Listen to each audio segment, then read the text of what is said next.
আমরা শুধুমাত্র drawing copy দেখে ড্রয়িং করতাম। সামনে কোনো ড্রয়িং কম্পিটিশন থাকলে আঁকা স্যারের কাছে গিয়ে কম্পিটিশনের যে সাবজেক্টটা আছে সেই সাবজেক্টেরই একটা ড্রয়িং কপি তুলে নিয়ে চলে আসি। তারপর বাড়িতে এসে 5-6 বার প্র্যাকটিস করে কম্পিটিশনে চলে যায়। ফার্স্ট সেকেন্ড হলে ভালো, না হলে সামনে হোলিতেই আবার আঁকার প্রতিযোগিতা আছে, ওখানে টিফিনের সাথে টিফিন বক্স দেওয়া হবে। এই শুনে বাবা মা আর আমি আনন্দ করে চলে আসি।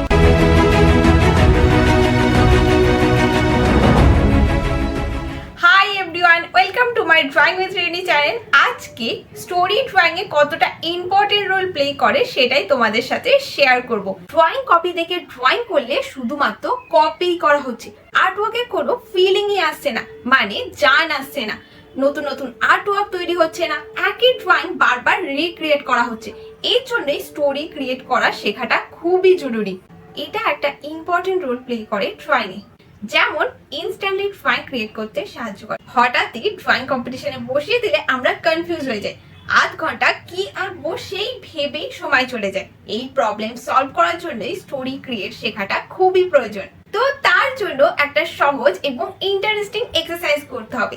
আমরা আঁকা স্যার বা ম্যামের কাছে গিয়ে কোনো ড্রয়িং কপি দেখে ড্রয়িং করি, বা মোবাইলে কোনো ছবি দেখেও আঁকার চেষ্টা করি। এবার আঁকাটা শুরু করার আগে ছবিটার পিছনে কি গল্প বা ঘটনা আছে সেটা খোঁজার চেষ্টা করবে। পারলে খাতায় গল্পটা লিখে নে। যেমন ইনস্টাগ্রামে এই ছবিটা খুব ভালো লেগেছিল, তো চলো এই ফটোটার গল্প বানাই। এই দেখো, আমিও স্টোরিটা লিখে নিয়েছি। এরকমই লিখতে হবে। তো চলো শুরু করি। গরিব ঘরের মেয়ে রুমা, তার বয়স 8 পেরিয়ে 9 পড়লো। বাবা নেই। 1 সপ্তাহ হলো মায়ের খুব শরীর খারাপ থাকায় খাবারের টানে এক চায়ের দোকানে চা দেওয়ার কাজ নিল। সময়ের সাথে সাথে দিনগুলো কাটতে থাকলো। এক সকালে দোকানে এক মেয়ে এলো, একটা চায়ের অর্ডার দিল, তার সাথে প্রজাপতি বিস্কুটও। মেয়েটি চা খেতে খেতে বাচ্চা মেয়েটিকে কাজ করতে দেখল আর ভাবলো, আমি ওর বয়সে এখনো ঘুমাচ্ছিলাম বোধহয়। আর চা দেওয়ার জায়গায় আমার হাতে জোর করে বুস্ট গুলে ধরিয়ে দিত। আমরা কতই লাকি যে আমাদের মা বাবা বকে ঠিকই, তবে তার সাথে অনেকটা স্বাধীনতা আর তার সাথে আমার না চাইতেই সব শখ পূরণ করেছে তারা। আজ মা বাবার সাপোর্টের জন্যই আমি একজন বড় রাইটার হতে পেরেছি। রোজের এই ফুলগুলো তো পাচ্ছি। আমি এতটা যোগ্য হয়ে উঠেছি যে একটা মেয়ের দায়িত্ব নিতেই পারি। এই ভেবে সেই মেয়েটা রুমার কাছে গিয়ে ফুলের তোড়াটা দিল, বলল, আজ থেকে তোর সব দায়িত্ব নিলাম আমি, কাল থেকে এখানে যেন না দেখি তোকে। রুমা ফুলটা নিয়ে বুঝতেই পারলো না কি হলো ব্যাপারটা। মুখে তার হাসি ফুটলো না অন্যান্য বাচ্চাদের মতন, কারণ ছোট্ট মাথায় সংসারের চাপ পড়ে গেছিল যে এইরকম গল্প ভেবে বা লিখে নিয়ে ড্রয়িংটা কমপ্লিট করবে। এতে হবে কি, আমরা যখন মন থেকে নতুন কোনো আর্টওয়ার্ক ক্রিয়েট করতে যাবো তখন ফার্স্ট আমাদের মাথায় স্টোরি আসবে, আর সেই বুঝে ড্রয়িং এর ক্যারেক্টার সাজিয়ে নিতে পারবো। আর এই এক্সারসাইজটা প্র্যাকটিস করতে করতে ড্রয়িং কম্পিটিশন বা যে কোনো জায়গায় ইনস্ট্যান্টলি স্টোরি ভেবে ড্রয়িং নামিয়ে ফেলতে পারবে। স্টোরির সেকেন্ড ইম্পর্টেন্স হলো স্টোরি ড্রয়িং এ ফিলিং আনতে সাহায্য করে। ভাবো তুমি রিয়েলিস্টিক ড্রয়িং করলে, মুখটায় অনেক ডিটেল অ্যাড করলে, কিন্তু হঠাৎ একজন জিজ্ঞাসা করলো কি এঁকেছো, তখন যদি বলতে না পারো বা সামনের জন যদি বুঝতেই না পারে যে কি বোঝাতে চেয়েছে এই আর্টওয়ার্কে, তাহলে কোনো লাভই নেই।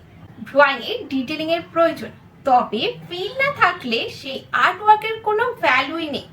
ড্রয়িং এ স্টোরি থাকতেই হবে।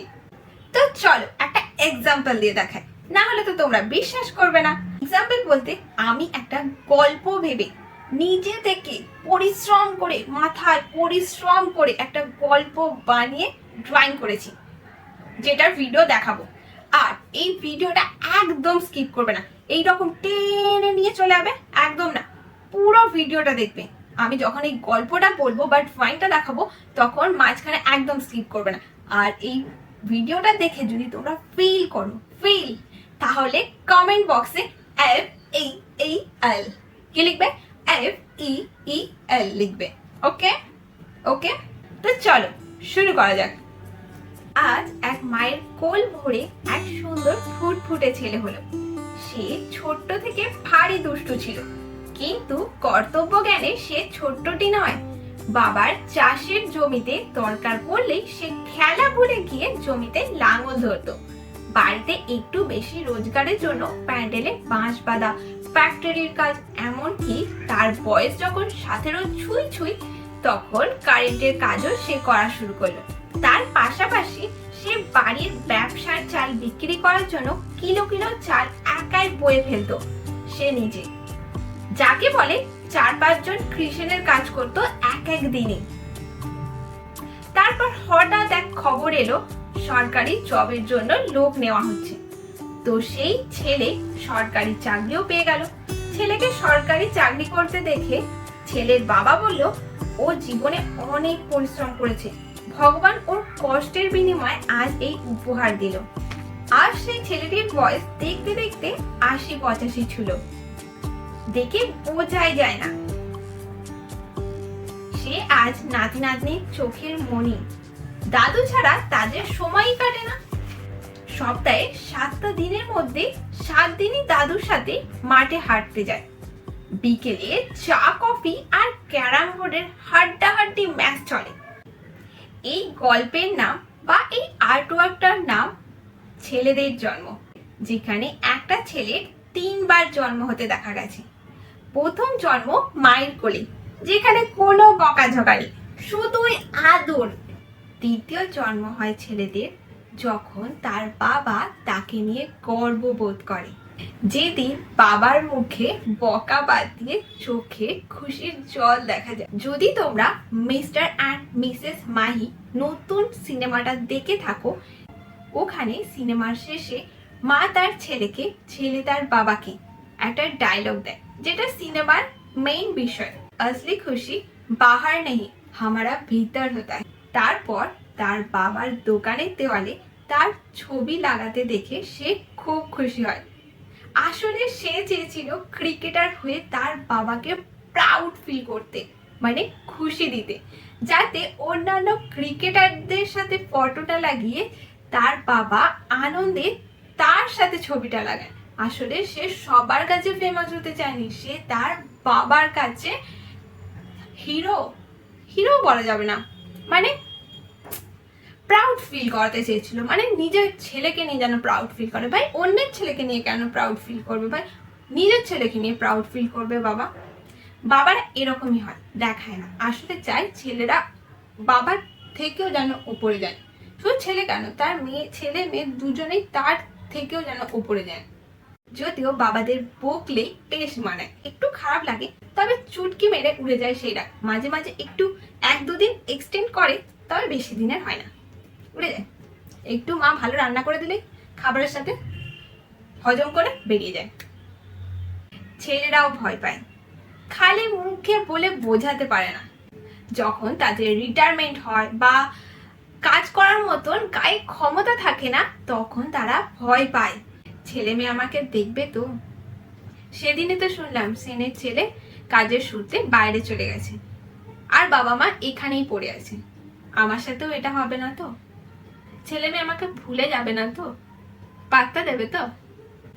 এবার সেই সময় যদি সে দেখে নাতি নাতনির মনীষে একটা চকলেট কিনলে তার জন্য সমান ভাগ হচ্ছে, এখনো তার ছেলে মেয়েকে বকা দিতে পারছে সেই আগের দিনের মতো, তখন ছেলেদের পুনর্জন্ম হয়। সেই ছেলে বুড়ো হয় না, সময় সে আবদারও করে, আবার সময় সময়ে কর্তাগিরিও চালায়। এই হলো আমার আর্টওয়ার্কের পেছনে থাকা স্টোরি। ঠিক স্টোরি ছাড়া যেমন সিনেমা হয় না, স্টোরি ছাড়া যেমন ভালো সিরিয়াল হয় না, স্টোরি ছাড়া একটা গেম অ্যাপ্রুভ হয় না, প্রতিটা গানের পেছনে একটা করে গল্প থাকে। তাহলে স্টোরি ছাড়া ড্রয়িং কি করে সম্ভব?